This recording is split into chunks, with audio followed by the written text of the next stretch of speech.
आप सभी का Shiv coaching classes Shivan sir के यूट्यूब चैनल पर स्वागत है। मैं शिवन आपका स्वागत करता हूं। बच्चों, हम हिंदी के टॉपिक को कवर कर रहे हैं और यहाँ पर देखें आज का जो पढ़ने वाले हैं टॉपिक, और देखें हिंदी की शुरुआत हो रही है कहाँ से? हिंदी से। हिंदी बात करें, हिंदी किस भाषा का शब्द है? सबसे पहले बच्चों देखें हिंदी किस भाषा का शब्द है, तो हिंदी के देखें हिंदी किस भाषा का शब्द है? हिंदी फारसी भाषा का शब्द है। बच्चों याद रखना, हिंदी फारसी भाषा का शब्द है। आगे देखिए, हिंदी दिवस कब मनाया जाता है?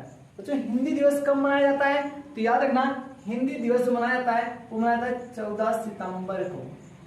कितने सितंबर को? 14 सितंबर को क्या मनाया जाता है? हिंदी दिवस मनाया जाता है। बच्चों देखिए, विश्व हिंदी दिवस कब मनाया जाता है? विश्व हिंदी दिवस कब मनाया जाता है? तो विश्व हिंदी दिवस 10 जनवरी को मनाया जाता है। 10 जनवरी को मनाया जाता है बच्चों, विश्व हिंदी दिवस मनाया जाता है। आगे देखिए, आगे प्रश्न क्या है? आगे प्रश्न कह रहा है अंतरराष्ट्रीय मातृभाषा दिवस कब मनाया जाता है? ये 21 फरवरी को मनाया जाता है। बच्चों अंतरराष्ट्रीय मातृभाषा दिवस कब मनाया जाता है? ये 21 फरवरी को मनाया जाता है। आगे देखिए, अगला एक नोट पॉइंट यहाँ पर लिखा गया है, भारतीय संविधान में हिंदी को मान्यता कब मिली? 14 सितंबर 1949 में मिली।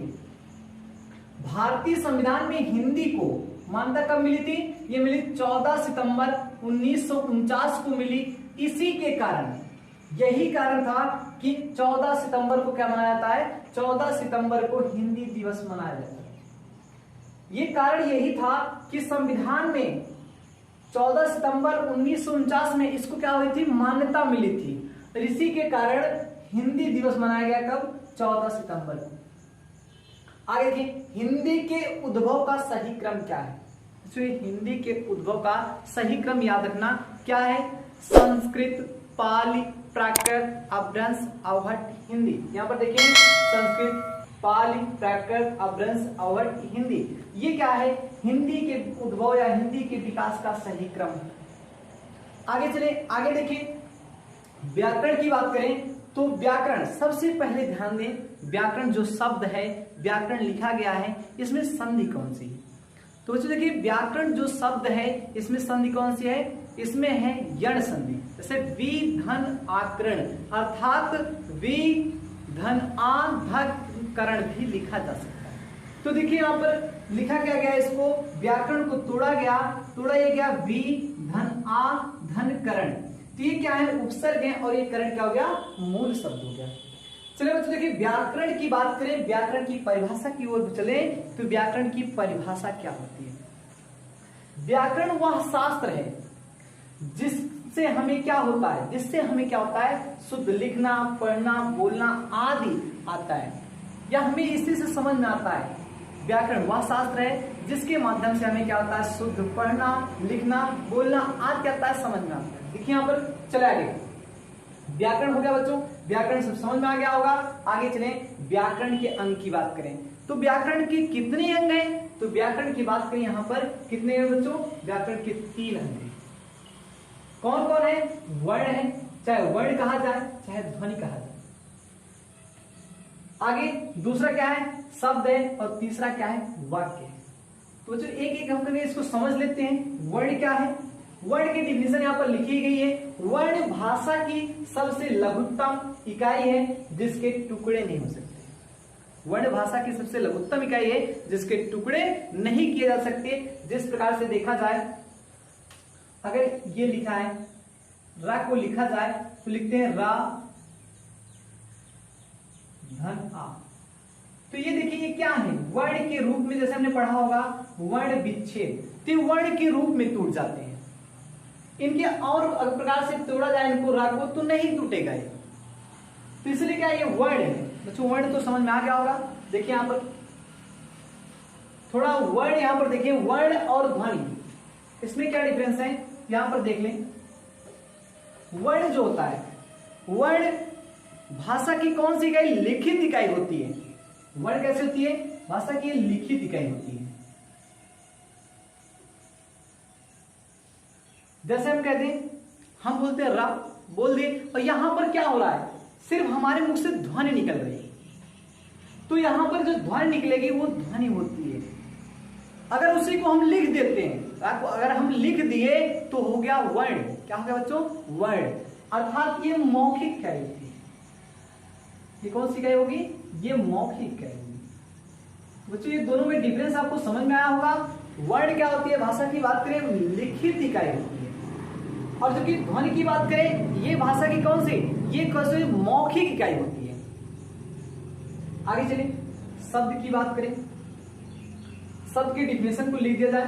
बच्चों पर देख लेना, यहां लिखा जा रहा है वर्ड भाषा की क्या है? आप देखिए वर्ड भाषा की लघुत्तम इकाई है जिसके टुकड़े नहीं हो सकते, लेकिन वर्णों को जोड़ जोड़कर अगर एक सार्थक शब्द बनाया जाता है। जिस प्रकार से देखिए हम वर्णों के सार्थक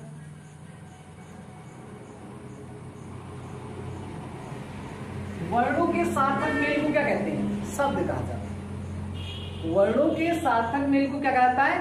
शब्द कहा जाता है। जैसे बच्चों समझो यहां पर जैसे लिखा गया का, लिख दिया गया मां और लिख दिया गया ला। अगर यहां पर क्या बनेगा? ये बन जाए कामल, का वर्ड मां और ला, तो तीनों मिलकर क्या बनाए? कमल।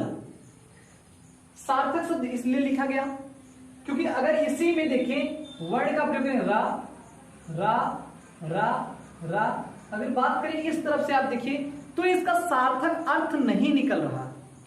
इसीलिए डिफिनेशन में, परिभाषा में कहा गया कि वर्णों के सार्थक मेल से जो शब्द बनेगा वही क्या कहलाएगा? शब्द। यहां पर वर्णों के सार्थक मेल से शब्द का निर्माण होता है। तो यहां पर ये ऐसा नहीं, सार्थक होने चाहिए जिसके अर्थ निकलने चाहिए।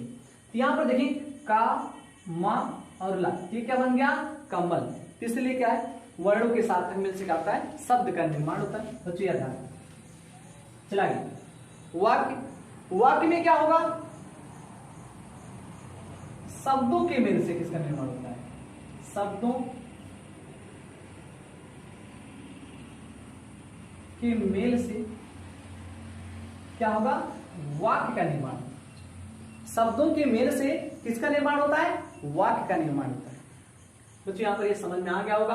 आते हैं हम वर्ण की परिभाषा, आपको समझ में आ गई है। हम आते हैं वर्णमाला पर।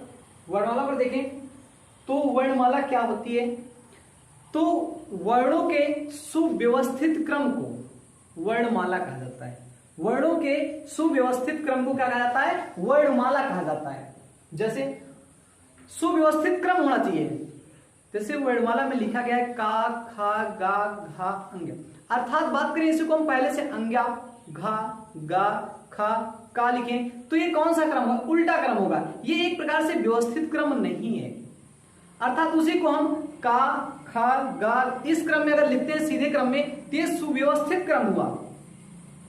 अर्थात वही चीज कहा गया कि वर्णों के सुव्यवस्थित समूह को वो क्रम व्यवस्थित होना चाहिए। अर्थात वर्णों के सुव्यवस्थित समूह को ही क्या कहते हैं? वर्णमाला कहते हैं। तो उस बात करें जैसे वर्णमाला में कुल कितने वर्ण हैं? कुल वर्ण की बात करें जो कुल वर्ण होंगे वो होंगे कितने? 52। वर्णमाला में कुल वर्णों की संख्या कितनी है? 52 है। आगे वर्णमाला में दो भाग टूटते हैं, एक कौन है? स्वर है, और दूसरा कौन सा है? व्यंजन है। तो सबसे पहले देखिए स्वर। स्वर की परिभाषा की बात करें जो एक दूसरे से पूर्णतः स्वतंत्र होंगे। इसमें किसी दूसरे वर्ण की सहायता नहीं ली जाती। जिस प्रकार से अगर हम समझे बच्चों, स्वर में जैसे स्वर लिखा जाए, अगर लिखा गया है छोटा या बड़ा, अर्थात यहां पर देखिए इनके उच्चारण में आ, अर्थात इसमें किसी दूसरे वर्ण की सहायता नहीं ली जा रही है। ये एक दूसरे से कहते हैं पूर्णतः स्वतंत्र होते हैं। तो इसकी परिभाषा में ये बताया गया है जो एक दूसरे से पूर्णतः स्वतंत्र हो और उनके उच्चारण में किसी दूसरे वर्ण की सहायता ना ली जाए वो क्या कहलाएंगे? वो कहलाएंगे स्वर। तो सबसे पहले बच्चे देख लें यहां पर स्वरों की संख्या कितनी होती है। तो यहां पर लिख छोटा, बड़ा, छोटी, बड़ी, छोटा, बड़ा, री, एक, है, ओ, इस प्रकार प्रकार से बात करें जो स्वरों की संख्या है वो कितना है, 11 है। मुझे समझ में आ गया होगा कि स्वरों की संख्या कितनी होती है, 11। आगे व्यंजन की बात करें, व्यंजन जो स्वर की सहायता से बोले जाते हैं, जो स्वर की सहायता से बोले जाते हैं वो क्या कहलाते हैं, व्यंजन कहलाते हैं। और व्यंजन यहां पर बात करें व्यंजनों की संख्या कितना है, व्यंजनों की संख्या होती है 41 और यहां पर स्वरों की संख्या होती है 11। अर्थात इन दोनों को स्वर और व्यंजन को मिला लेने से क्या बन जाता है, टोटल आपके 52 वर्ड होते हैं। यहां पर देखें, अब इसको समझ लेते हैं, जो स्वर की सहायता से बोले जाते क्या कहलाते हैं, व्यंजन कहलाते हैं। देखिए किस प्रकार से, देखिए यहां पर व्यंजन जैसे लिखा रहता है का, अगर इसको तोड़ा जाए तो क्या होगा, क धन आ। तो इसमें क्या हुआ, इसमें देखिए ये आ स्वर आ गया नहीं आया, यहां पर स्वर आने से इसमें स्वर की सहायता ली जा रही है, यहां पर स्वर की सहायता हुई, अर्थात ये क्या हुआ, व्यंजन हुआ। जैसे अर्थात गा की बात करें तो क्या होगा, गा धन आ, इसमें भी देखिए स्वर की सहायता ली जा रही है। तो वही परिभाषा में यहां बताया गया कि जो स्वर की सहायता से बोले जाते हैं, जो स्वर की सहायता से बोले जाएंगे वही क्या कहलाएंगे, वही व्यंजन कहलाएंगे। तो व्यंजनों की कुल संख्या कितनी होती है, 41 होती है। अब यहां तक बच्चों समझ में आ गया होगा। अब बात करें हम अगले वीडियो में आपको बताएंगे कि स्वरों के प्रकार, स्वर कितने प्रकार के होते हैं। तब तक के लिए जय हिंद। आप इसको आप नोट कर लीजिए, हम हट जा रहे हैं, उसके बाद आप स्क्रीनशॉट भी ले सकते हैं।